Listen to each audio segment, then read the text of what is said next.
Good morning, ladies and gentlemen. This is Tanker for you 1234 here, and today we're going to be doing something very different and, as some would say, very radical.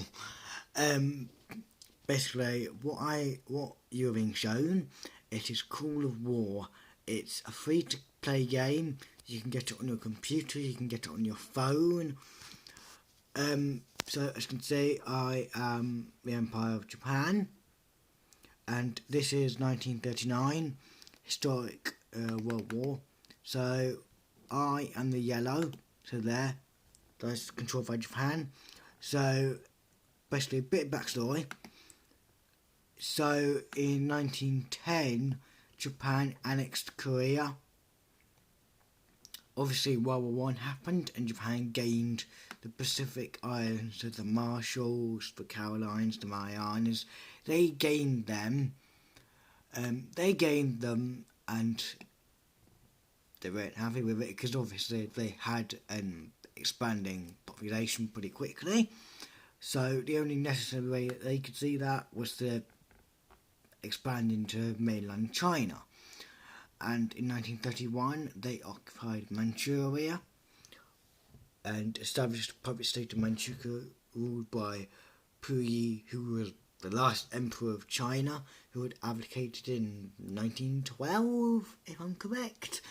So basically, it's 1939. Japan has made progress. They've captured Shanghai.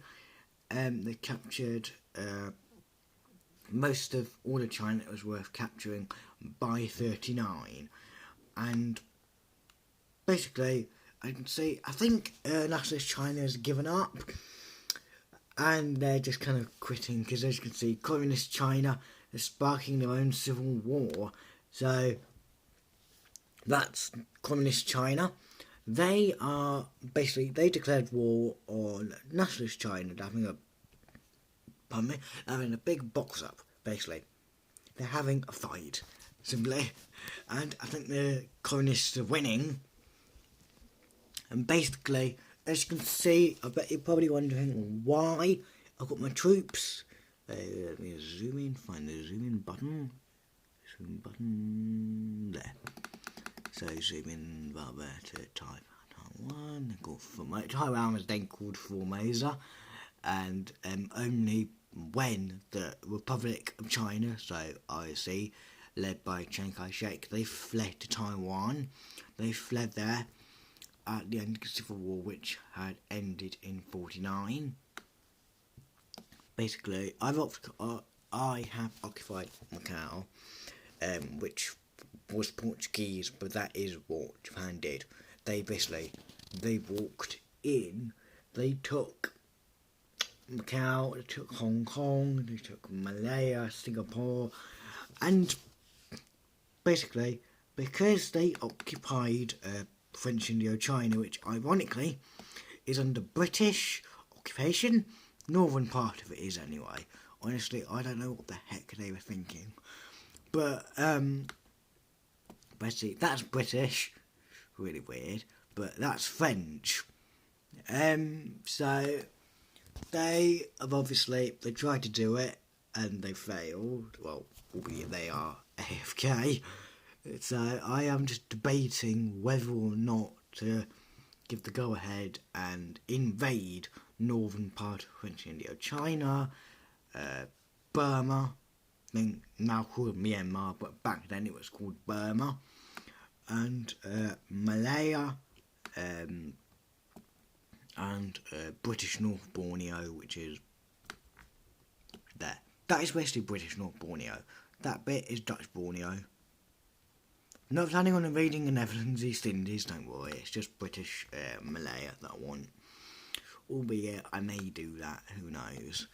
But anyway, so basically Japan attacked the Southern Resources area, so that was basically Malaya, then now called Malaysia. The Dutch East Indies, now independent Indonesia. They attacked Burma, they called Myanmar. So basically what started it off was that Japan occupied French Indochina, and as you can see, you've got Saigon. Basically, Japan took over the countries, taking advantage of France's collapse in June 1940. Took advantage of that, forced the Vichy French government to give them right to station their troops there, and that obviously turned into outright occupation. And then basically the United States said, look Japan, if you don't withdraw from French Indochina, we'll freeze your assets. And Japanese, they didn't, because they didn't want to lose face. And that was a key theme that kept popping up. The Japanese could not back down, and if they backed down, that would mean another loss of face, as to term it. So basically they didn't want to cut their nose off to spite their face, if you get what I mean. They didn't want that to happen because they were pretty afraid. So after they occupied French Indochina, go to structure out. Basically, they planned a strike on the US Pacific Fleet based in Pearl Harbor. So scroll up. Oh, where is it? There. Pearl Harbor. So check. Hilo, no. Well, anyway, they Honolulu. No, is that Honolulu? But anyway, so Japan attacked the US at Pearl Harbor, and at the same time that they were doing that, they attacked Hong Kong. They attacked Malaya. Basically, Hong Kong was virtually indefensible. There was no way they could defend it, albeit the British defenders did put up a pretty damn good fight.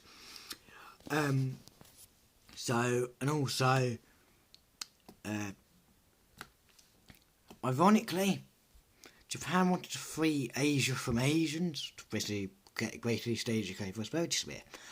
And what happened was that the first country they invaded, which was Siam, now called Thailand, was ruled by Asians. So it was like, not good, eh? Not good.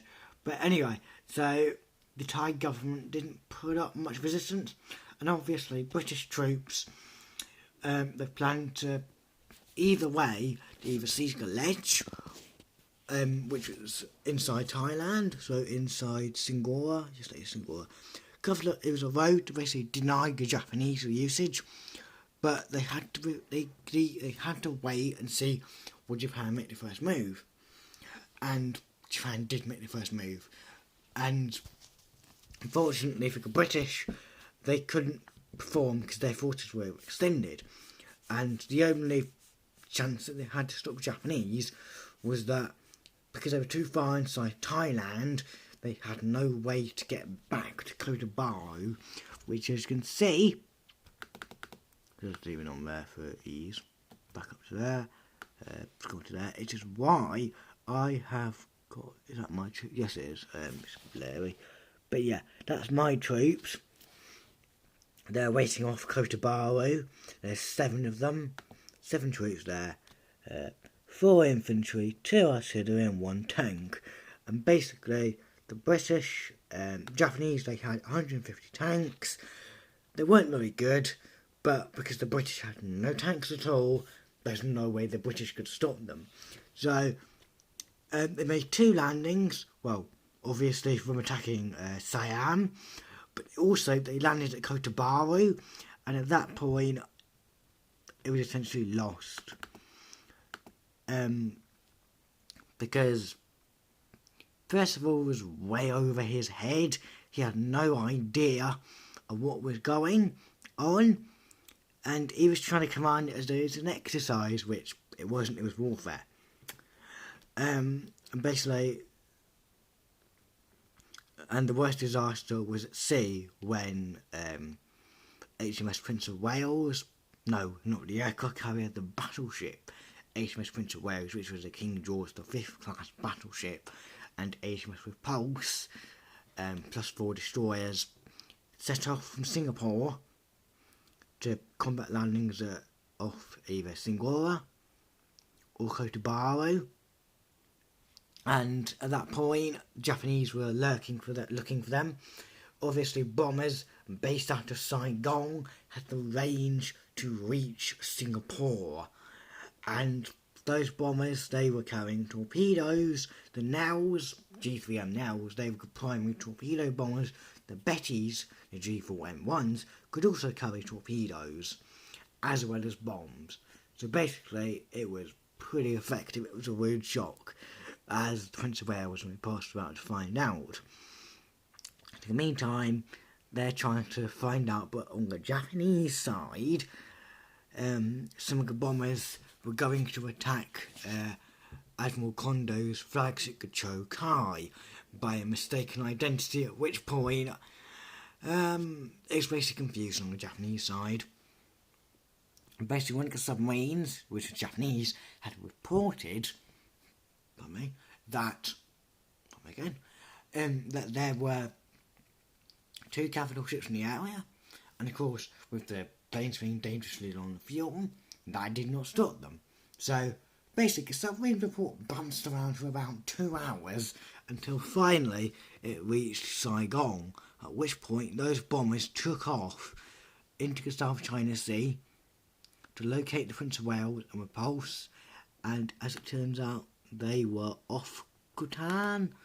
No, Pecan, but anyway, they were off Kutan, and by the time they were under air attack, the Booster Buffaloes, it was too late. They arrived on the scene as the ships were going down, and tragically, Admiral Tom Phillips and Captain John Leach lost their lives. Captain Tennant of the Repulse was rescued by HMAS Vampire. And that was the worst disaster, because those battleships, had they survived, then they could have potentially blasted the Japanese fleet at the Battle of the Java Sea, whether that be the first battle or the second battle of the Java Sea. So basically, had they been there, then well, they could have basically blasted the Japanese smithereens, but no, alas, it was not. They were on the bottom of the seabed, off Malaya, and that was it. So, basically, this is a new episode, so I will try to do a Call of War episode once a week if I can. So, this is our first episode of Call of War. I hope you like it, and please like, share and subscribe.